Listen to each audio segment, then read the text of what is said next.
Audio Jungle. Good afternoon, I'm Jack Demler, and you are watching The Debate, brought to you in part by Aunt Jemima. That's Aunt Jemima. Today we are discussing alternative energy, and more specifically, whether or not it can fully replace fossil fuels.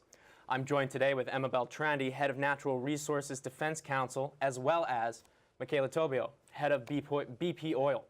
I will ask a question and then allow each individual to answer respectively. Michaela, beginning with you. Thank you. Now, will increased oil drilling help the U.S. solve its energy crisis? All right, well, Jack, first off, I want to say thank you very much for allowing me to be here today. You're so welcome. Most Americans don't know this, but we're sitting on a lot of recoverable oil, and this oil could actually fuel us for over 250 more years at our current rate of consumption.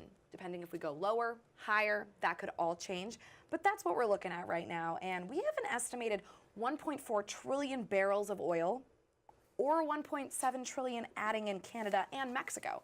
Without opening up and drilling, we have no idea where these big discoveries could be. There could be so much more out there, but these numbers alone are unfathomable, Jack, so I think we're looking at a great future. I think here's the thing, we drill more than any other country in the world. And so far, this hasn't stopped gas prices from spiking. Electronic vehicles could potentially free us from our shackles of oil dependence, Jack. And the faster we free ourselves from foreign and domestic oil, the faster we can protect the future generations to come. Unfortunately, I just don't think that oil right now is going to last us 250 more years. And I think, before it does run out, let's find other ways to fuel our country. Emma, thank you for bringing up that. Let's start with our next question, going on to you, Emma. Will alternative energy be able to create more jobs? I mean, renewable energy, Jack, is so much bigger than just helping our environment. In fact, it's now about stimulating the economy, creating jobs, and generating new sources of income. And now, there's a prediction that by 2030, 16 million more jobs will be created in the energy sector for renewable sources. Now, it's never been easier to create jobs. In fact, we're bringing in 1.3 billion people without energy access, so let's take those people and give them jobs in the sustainable atmosphere here, and let's create and give them non-fossil fuel dependent energy. It sounds very promising. Thank you, Emma. Michaela? I have to intervene here because, Please promises are meant to be broken. And let's be real, when running for president, Obama did promise 5 million green jobs nationwide, but we didn't even see those. We didn't see that fulfilled. And that's how I feel that this environmental laws, regulations, that could open up so many more jobs across the nation, and we would be seeing us possibly get out of this slump that we're in with this unemployment. And the Brookings Institution actually noted that green jobs grew much slower than regular jobs, and this has been going on since 2003 all the way up to 2014. Why do you think that is? Well, the number actually shrunk in the first quarter of 2014, Jack. So if that's not telling you that we're going downwards, oil's the way to go. All right, well, let's move on to our next question then, going over to Emma. Will alternative energy development increase U.S. energy independence and security?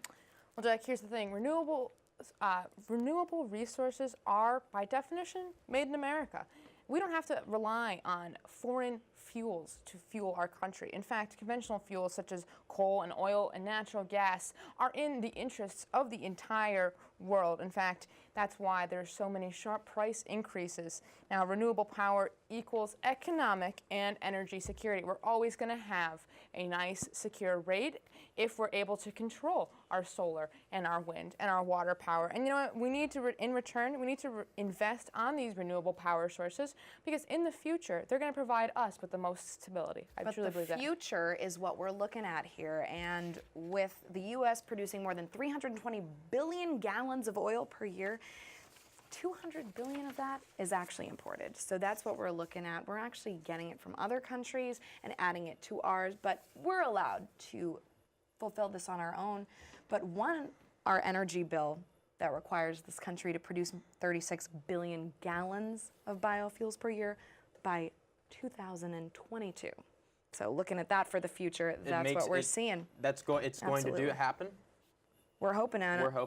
That's the perspective that we're seeing, and if we keep in this direction and avoid over here, I mean, I think if we're not investing in renewable resources, how are they ever going to overtake them?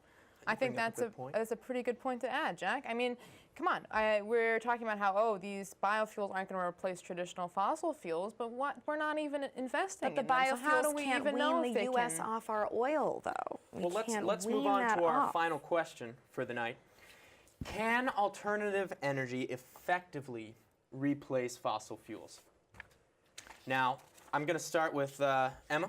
I mean, I'll be asking you. I'm going to say it's going to take a decade or two to completely leave behind fossil fuels. That's what our infrastructure is set up for. The transition, it's going to be expensive. It's going to have costs. But actually, you know what? A truly all renewable economy may be very different than the one we know today. And it actually will be slower and more local. It'll be based more on the people. The people are going to benefit more. So you're saying we just need to buckle up We and just hang need to on do for the it. ride. Yeah, we just need to do it. Well, people are always transporting, are they not? This is how our economy is the way it is. We're always true. going places. We're always traveling. Oil provides 95% of that. And you know, every transport mode relies on some sort of petroleum fuel. So this will only continue in the next decade or two. So if we're looking towards the future, and if we're going to keep going bigger and bigger, I mean, I think we just bite the bullet. All right. Well, thank you both very much. This concludes tonight's bickering.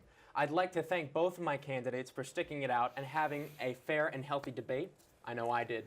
Once again, I'm Jack Demler, wishing you all a good night.